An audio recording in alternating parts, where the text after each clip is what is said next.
엄마, 나 한국어 공부하기 싫어. 어린 여자아이가 엄마에게 투정합니다. 하지만 엄마는 한국어를 제대로 공부해야 한다면서 단어 시험을 봅니다. 울면서 한국어 공부를 하던 여자아이는 어느새 대학교에 갈 나이가 됐습니다. 그리고 엄마에게 한국으로 가겠다고 이야기합니다.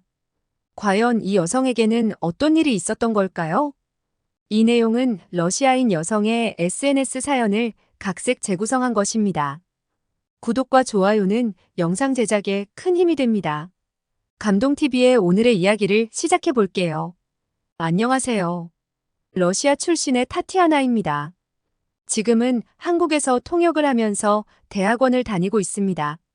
주변에 한국에 오신 분들은 한국을 동경해서 한국이 너무 좋아서 아니면 한류를 좋아해서 한국으로 오신 경우가 많은데 저는 조금 달랐어요. 어렸을 때부터 저는 학교에서 한국어를 배웠어요. 제가 다닌 학교는 러시아에 있는 학교 중에서도 좋은 학교여서 영어뿐 아니라 제2외국어를 배울 수 있었거든요. 하지만 한국어를 선택한 데는 엄마의 영향이 있었습니다. 우리 엄마는 발레 선생님이셨는데 러시아가 발레로 유명한 거 아시죠? 세계적으로 유명한 발레단과 발레리나가 많았고 발레 문화가 깊게 뿌리 내린 나라이고 볼쇼이 발레단과 마린스키 발레단이 유명했어요. 엄마는 그런 발레를 공부하는 학생들을 가르쳤어요. 저도 어려서부터 엄마에게 발레 수업을 받았지만 전 흥미가 없었어요. 엄마는 발레를 공부하는 학생들에게 선생님으로 유명하신 분이라서 여러 나라에서 학생들이 유학을 왔습니다. 그러던 중에 한국에서 강사로 초청을 받게 되셨어요. 그런데 그때 제가 초등학교 1학년이었기 때문에 저도 함께 한국을 오게 되었어요. 너무 어린 나이였기 때문에 많은 것이 기억나지는 않아요. 하지만 그때가 1990년대 초쯤이었는데 러시아보다 무척 한국이 좋고 많이 발전했다는 걸 느꼈던 게 기억에 남아요. 그런데 한국이 좋다는 생각만 있던 저보다는 엄마는 더 충격을 받으신 것 같았어요. 그래서 초등학교 때 배울 제2외국어를 선택할 때 엄마는 한국어를 배우라고 하셨어요. 저는 아주 간단한 단어에서부터 한국어를 배우기 시작했습니다. 그런데 엄마는 제가 한국어를 잘했으면 하셨나 봐요. 단어 시험이 있는 날이면 몇 번이나 혼나면서 공부해야 했어요. 저는 울면서 한국어 단어를 외웠던 기억이 나네요. 그러다가 엄마가 한국에서 1년 동안 일을 하시게 되었어요. 그래서 아빠는 회사 때문에 러시아에 계셔야 했고, 저는 엄마와 함께 한국을 오게 됐습니다. 한국의 초등학교에 입학하게 되었는데, 한국 사람들만 있는 학교에 저 혼자만 외국인이었어요. 한국어를 조금밖에 할 수 없었던 저였지만, 아이들이랑 어울리면서 한국어가 편해졌어요. 어린 나이라서 그랬던 건지, 스펀지에 물이 흡수되듯이 한국어를 잘하게 되었습니다. 엄마도 일을 하시면서 한국어를 배우고 사용하셨어요. 그래서 우리는 같이 있을 때도 한국어를 일부러라도 사용하였습니다. 제가 러시아에서 작은 도시에 살았는데 그곳에는 패스트푸드점이 없어서 한국에서 처음으로 햄버거를 먹어보게 되었어요. 처음 먹어본 햄버거는 정말 맛있었어요. 햄버거와 콜라 그리고 감자튀김을 먹으면서 세상에 이렇게 맛있는 음식도 있구나 처음으로 알게 되었습니다. 그리고 그때 처음으로 롯데월드 놀이공원을 가봤는데 이렇게 큰 놀이공원을 처음 가봐서 너무 놀랐습니다. 이렇게 놀이기구가 많은 놀이공원이라니 너무 재미있고 행복했습니다. 러시아에 있을 때는 놀이공원이라고 해봐야 놀이기구가 4개에서 5개가 다였거든요. 한국에서의 시간은 신기하고 즐거운 생활이었습니다. 그런데 문제는 그때 한국어를 계속하다 보니 오히려 러시아어를 잊어버렸어요. 그래서 러시아로 돌아갔을 때는 오히려 러시아어를 이상하게 하는 애가 되었습니다. 할머니와 할아버지를 만나러 가서도 러시아어를 아예 못 써서 한국어만 썼고 할머니가 저를 위해 몇 가지 한국어를 익히셔서 말해주셨던 게 생각이 나네요. 하지만 러시아에서 지내다 보니 다시 러시아어가 쉬워졌고 점점 한국말은 잊혀져 갔어요. 그래서 중학교와 고등학교에 올라가서는 한국어를 안 잊어버리기 위해서 한국 드라마를 본다거나 책을 봤어요. 그리고 종종 어렵지 않은 한국어와 러시아어를 통역해주는 일도 했었어요. 어렸을 때는 어른들이 시키니까 공부했는데 어느새 한국어가 재미있고 너무 흥미있게 느껴지기 시작했어요. 제대로 공부해서 저는 전문적으로 한국어 통번역을 하고 싶어졌어요. 그래서 부모님께 한국으로 유학하러 가서 제대로 통번역을 배우고 싶다고 말씀드렸어요. 부모님은 제가 한국어를 잘하기도 하고 재능도 있다고 생각하셨어요. 그래서 제 꿈을 응원해 주셨어요. 그렇게 한국으로 유학을 오게 되었습니다. 그런데 초등학교 이후로 몇 년 만에 도착한 한국은 정말 말도 안 되게 바뀌어 있었어요. 그동안 러시아는 그렇게 변한 게 없었는데 한국은 몇 년도 안 되는 시간이 흘렀을 뿐인데 이렇게 발전해 있다는 것이 정말 놀라웠습니다. 먼저 비행기를 타고 도착한 인천공항은 제가 한국에 왔을 때는 없던 공항이었어요. 처음 도착한 인천공항은 김포공항보다 너무나 크고 최첨단이 느껴지는 좋은 공항이었습니다. 저는 눈이 휘둥그레져서 한국의 인천공항을 구경하였습니다. 화장실도 어떻게 그렇게 깨끗한지 한국이란 나라가 정말 좋은 나라라는 걸 인천공항에서 느꼈습니다. 저는 학교 근처에 작은 원룸을 구했습니다. 엄마가 한국에서 일할 때 친했던 분께 부탁드려서 집을 구해놓으셔서 어려움 없이 지낼 수 있었어요. 하지만 혼자 살아본 적이 없던 제가 처음으로 혼자 생활을 하는 게 쉽지는 않았습니다. 혼자서 음식을 해먹고 모든 것을 스스로 해결해야 하는 게 처음이라서 엄마와 아빠가 많이 그리워졌습니다. 대학교에서의 생활은 크게 힘들지는 않았습니다. 저는 학교 친구들에게 한국 사람만큼 한국어를 잘한다고 이야기를 들었거든요. 물론 아예 한국어를 못하는 사람보다 제가 한국 생활을 하기는 좋기는 했습니다. 하지만 문제는 저는 한국 생활에는 익숙하지 않았어요. 그런데 제가 한국어를 잘하니까 사람들이 제가 다 알아서 하겠지 하고 생각하였습니다. 저도 누가 좀 도와줬으면 좋겠다고 생각할 때가 많았는데 그 점은 조금 서러웠어요. 그래도 한국어를 잘 모르는 다른 외국 학생과 비교하면 저는 친구를 사귀기도 쉬웠고 한국어를 잘하는 건 좋았어요. 덕분에 1학년 때 한국 남자친구를 사귀게 되었습니다. 영준 오빠는 같은 과외 선배였는데 대학원에 다니고 정말 다정하고 세심한 사람이었습니다. 과 모임에서 처음으로 알게 되었는데 우리는 말이 잘 통하고 좋아하는 것도 비슷해서 친해졌어요. 한국은 정말 놀라운 나라였는데 날씨도 물론 겨울에는 정말 추웠지만 그 외의 날씨는 러시아와 비교하자면 너무 좋았습니다. 그런데 겨울에는 신기하게 한국이 더 추웠어요. 러시아 사람이 한국이 더 춥다고 느끼는 거 신기하시죠? 러시아는 당연히 춥다고 생각해서 옷도 몇 겹씩 껴입고 양말도 2개씩 신고 추위를 막기 위해 엄청나게 노력하고 밖을 나갔거든요. 그런데 한국에서는 러시아보다 안 추우니까 겨울 코트 하나만 입고 나갔다가 제가 한국의 추위를 우습게 봤다는 생각을 자주 했어요. 게다가 겨울바람이 너무 추워서 온도는 더 높았지만 더 춥게 느껴졌습니다. 한국에서 생활하면서 제일 좋았던 것은 역시 한국에서 밤에도 밖을 나갈 수 있다는 점이 너무 좋았어요. 한국에서는 너무 당연하지만 러시아에서 밤에 여자도 남자도 밖을 나가는 건 너무 위험했거든요. 그런데 한국은 밤에도 자유롭게 걸어 다닐 수 있어서 너무 좋았습니다. 저녁에 공부하다가 배가 고프면 집 근처의 편의점에 가서 간식을 사올 수도 있고 24시간 편의점도 많아서 마음에 들었습니다. 그리고 한국에서 좋아하는 것 중 하나는 무엇인가 주문하면 다음날 배달이 돼 있는 택배입니다. 처음에 학교에서 필요한 책이 있어서 이걸 어디로 사러 가야 하나 고민했는데 친구가 온라인 서점에 오늘 주문하면 내일 온다는 거예요. 저는 무슨 그런 말도 안 되는 이야기를 하냐고 했는데 정말로 주문하고 바로 다음날 배달이 된 거예요. 게다가 집 앞에 택배가 놓여 있어도 훔쳐가지도 않고 한국 사람들이 정직한 것도 너무 좋았습니다. 그리고 대중교통이 너무 편하고 잘 되어 있었습니다. 환승할 때 돈도 할인되고 지하철과 버스가 안 가는 곳이 없어서 정말 좋았습니다. 자동차가 없어도 서울에서 살아가는 데는 불편함이 없었고 안전하고 깨끗한 대중교통이 있다는 것은 정말 한국의 큰 장점이었습니다. 제가 한국에서 있는 동안 아빠와 엄마가 한국으로 저를 만나러 오셨어요.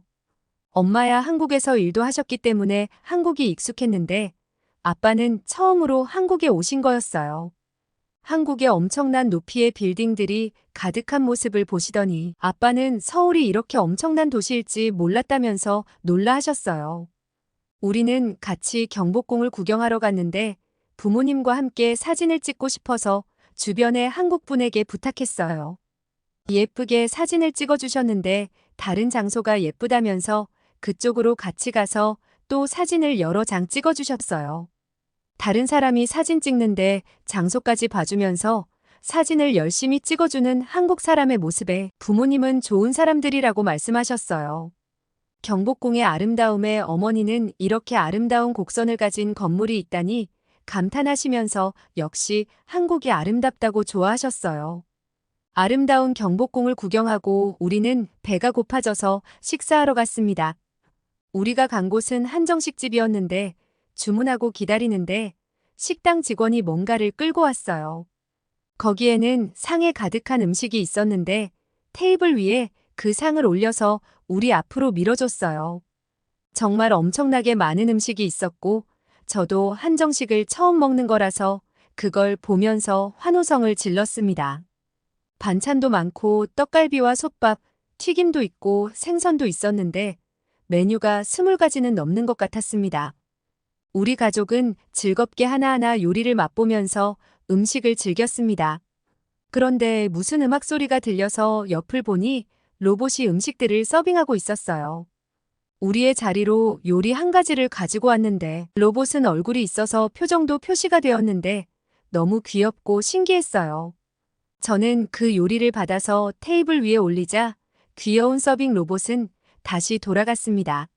아빠는 떡갈비 맛에 푹 빠지셨는데 정말 부드럽고 풍미가 살아있다면서 정말 맛있게 드셨어요. 원래 음식을 먹어도 맛있다는 말을 잘 안 하는 아빠는 한국의 푸짐한 음식이 너무 좋다고 하셨습니다. 엄마는 해파리 냉채를 처음 드시는데도 마음에 든다고 하셨고 저는 꽃게로 한게장이 너무 맛있었습니다. 한정식이 좋았던 것이 다양한 한국의 음식을 맛볼 수 있다는 것이었고 우리는 정말 배가 부르게 음식을 잘 먹었어요. 음식들이 하나같이 너무나 맛있더라고요. 음식을 먹으면서 엄마와 아빠가 음식에 대해 제게 물어보셨어요. 저는 러시아어로 한국 음식들을 하나하나 알려드리는데 이게 참 쉽지 않았습니다. 러시아어로 그 단어가 있는 게 아니라서 요리 방법을 알려드리는 시기였어요. 특히 골뱅이 요리 같은 경우 골뱅이에 러시아어가 없기도 하고 해산물도 잘 안 먹어서 힘들었어요. 부모님은 한국말을 러시아어로 잘 설명하는 저를 자랑스러운 눈으로 보셨어요. 한국어 공부를 하면서 느끼는 것인데 배우면 배울수록 한국어는 힘들었습니다. 한국어는 정말 표현이 다양했는데 시원하다는 말도 음식을 먹었는데 시원하다고 하면 맛이 아주 좋다는 말이었고 날씨가 시원하다고 사용하기도 했어요. 러시아는 음식을 먹을 때 먹는 것에 대해서 말 자체를 잘 안 해서 쓰는 말이 많지 않았는데 한국어는 맛의 표현도 맛있다, 고소하다, 담백하다, 감칠맛이 난다 등등 표현이 정말 다양하잖아요. 통역과 번역에 있어서 한국어를 공부하면 할수록 어려워졌어요. 그렇게 힘들게 한국어 공부를 하던 어느 날 영준 오빠가 갑자기 군대에 가야 한다고 말을 했습니다. 남자친구는 자신이 다른 남자들에 비해서는 늦게 군대에 가는 거라고 했어요. 대학원에 들어가게 되어서 늦어졌지만 이제는 더 이상 미룰 수가 없어서 가야 할 것 같다는 거예요. 저는 한국 사람들이 군대에 간다는 걸 처음 알게 되어서 무척 당황하였습니다. 한국 사람들은 남자친구를 군대에 보낸 여자를 고무신이라고 하던데 저도 그렇게 돼버렸어요. 다행이라면 계속 못 보는 건 아니고 제가 군대에 면회를 갈 수 있다고 해서 저는 한국에서 처음으로 군대라는 곳을 가볼 수 있게 되었어요. 자주 군대에 많이 면회를 갔는데 처음에는 정말 어색했는데 익숙해졌던 게 생각이 납니다. 영준 오빠는 제대하고 학교를 졸업 후에 한국의 대기업에 취업하였습니다. 그리고 취업하고 얼마 지나지 않아서 제게 프로포즈하였습니다. 부모님께 이야기하였더니 엄마는 한국도 좋아하고 해서 제가 한국 남자를 만나서 결혼하겠다고 했을 때 좋아하셨어요. 아빠는 제가 아무래도 그럴 것 같았다고 하시면서 웃으셨어요. 시부모님은 굉장히 개방적인 분들이었습니다. 특히 오빠의 할머니도 저를 보시더니 요즘같이 세계화된 시대에 외국인 손자 며느리를 만나서 기쁘다면서 환영해 주셨어요. 저는 그래도 좀 반대를 하시지 않을까 생각했는데 시댁 어른들이 너무 좋은 분들이었습니다. 제가 모습은 외국인이지만 한국말을 잘하기 때문에 조금 더 마음을 여신 거라는 생각이 들었습니다. 저는 언젠가는 결혼할 거로 생각하고 있긴 했지만 이렇게 빠르게 결혼하게 될 줄은 몰랐어요. 결혼식을 한국에서 했는데 러시아와는 결혼 문화가 아주 달랐습니다. 러시아는 결혼식이 이틀에 걸쳐서 열려요. 그래서 첫날은 친구들과 친척과 아는 사람과 같이 놀고 다음 날은 보통 신부 집에서 가까운 친구와 친척만 모여서 놀았습니다. 하지만 한국은 결혼식장이라는 곳에서 하객과 함께 결혼식을 했어요. 예쁜 웨딩드레스를 입고 부모님에게 감사하다고 인사를 하였는데 엄마는 저를 꼭 안아주셨어요. 눈물이 나오려는 걸 참아야 했어요. 그리고 식이 끝나고 한복으로 차려입고는 하객들은 식당에서 식사했고 오빠와 저는 돌아다니면서 오신 분들에게 인사를 했어요. 러시아에 비해 짧은 결혼식이었지만 신부는 화장이며 드레스며 준비 과정이 많이 있어서 힘들었어요. 결혼 후에 저는 대학원에서 박사 과정을 하면서 통역 일을 하고 있었습니다. 영준 오빠와 결혼하고 몇 년이 지나고선 오빠는 저한테 한국 국적을 취득하는 게 어떻겠냐고 지나가는 말로 물어봤습니다. 아직은 영주권으로 한국에서 생활하는 게 나쁘지 않았지만 아이가 태어나고 미래를 생각하면 한국 국적을 취득하는 게 나을 것 같았습니다. 다행히도 저 같은 경우는 한국에서 대학을 나오기도 했고 한국 사람과 결혼해서 한국어와 역사 등의 시험은 보지 않아도 됐지만 면접을 봐야만 했기 때문에 걱정이 되었습니다. 그래서 주변 외국인 친구들에게 도움을 받아서 면접 준비를 하였습니다. 신청서와 관련 서류를 제출한 후에 면접 심사를 받는데 면접관 앞에서 여러 가지 질문에 대답하고 애국가도 외워서 불러야 했어요. 한국어는 자신 있었지만 시험이라고 생각하자 모르는 사람 앞에서 말하는 게 편하지는 않았는데 그래도 제가 할 수 있는 최선을 다했습니다. 그 후로 오랫동안 결과가 나오지 않아서 제가 심사 신청을 했었다는 사실을 잊어버릴 뻔했을 즈음에 연락이 왔어요. 귀화 심사 신청을 하고 1년하고도 반년이 더 걸려서 드디어 결과가 나왔습니다. 그리고 드디어 오늘 여권을 받으러 가는 날입니다. 구청으로 가서 무인 안내기에서 여권을 찾기 위해 번호표를 뽑아서 창구로 갔습니다. 창구에서는 앞에 작은 모니터에 제 정보가 나오고 맞으면 확인 버튼을 누르라고 되어 있었어요. 저는 떨리는 마음으로 확인 버튼을 눌렀어요. 그리고 잠시 후에 파란색의 대한민국 여권을 받았습니다. 남편은 제게 빨리 여권을 열어보라고 했는데 제가 잘 떠는 사람이 아닌데 여권을 들고 있으니 너무 떨리는 거 있죠. 심호흡 여러 번 하고 드디어 여권을 열었는데 안에 제 사진과 함께 대한민국이라고 당당하게 쓰여 있었습니다. 갑자기 눈물이 흘렀고 오빠는 제가 갑자기 울자 당황해서 저를 달랬어요. 제가 외국인으로 살면서 한국에서 힘든 점은 크게 없었지만 이제 한국의 국민이 됐다고 하니 기분이 좋았습니다. 저는 제 의지로 한국어를 배운 건 아니었지만 한국에서 지내면서 한국이 좋아졌고 소중해졌거든요. 이제는 당당하게 외국인이 아니라 저는 한국 국민이라고 말할 수 있다니 너무 기뻤습니다. 처음 한국에 유학 와서 8년 만에 드디어 한국 사람이 되었습니다. 8년 전에 한국에 왔을 때만 해도 이런 일이 있을 거라고 전혀 생각 못했는데 오늘은 무척 기쁜 날입니다. 저의 이야기는 여기까지입니다. 여러분, 타티아나 씨의 이야기 어떻게 보셨나요? 한국어를 배우는 많은 외국인이 있는데 타티아나 씨는 어렸을 때 어머니의 권유로 한국어를 시작하였습니다. 그리고 한국에 유학까지 오게 되었습니다. 한국의 국력이 올라가면서 한국의 여권도 세계적으로 인정받고 있는데 해외에 나가서도 매너 있는 행동을 하는 한국 국민들 덕분이라고 생각합니다. 한국 사람이라면 믿을 수 있다는 생각에 다른 나라 사람들도 한국 사람들을 좋아하기 때문입니다. 해외 공항에서는 자국민과 같이 한국 사람을 대하는 곳이 여러 곳 있다고 합니다. 한국을 대하는 세계 사람들의 태도 때문에 한국으로 귀화를 원하는 외국 사람들이 많이 있지만 한국으로 귀화는 힘든 것으로 유명하다고 하네요. 타티아나 씨는 귀화에 성공해서 한국 국민이 된 것이 행복한 사연이었습니다. 감동TV는 감동적이고 재미있는 사연을 기다리고 있습니다. 다음에도 재미있는 사연으로 찾아뵙겠습니다. 시청해주셔서 감사합니다.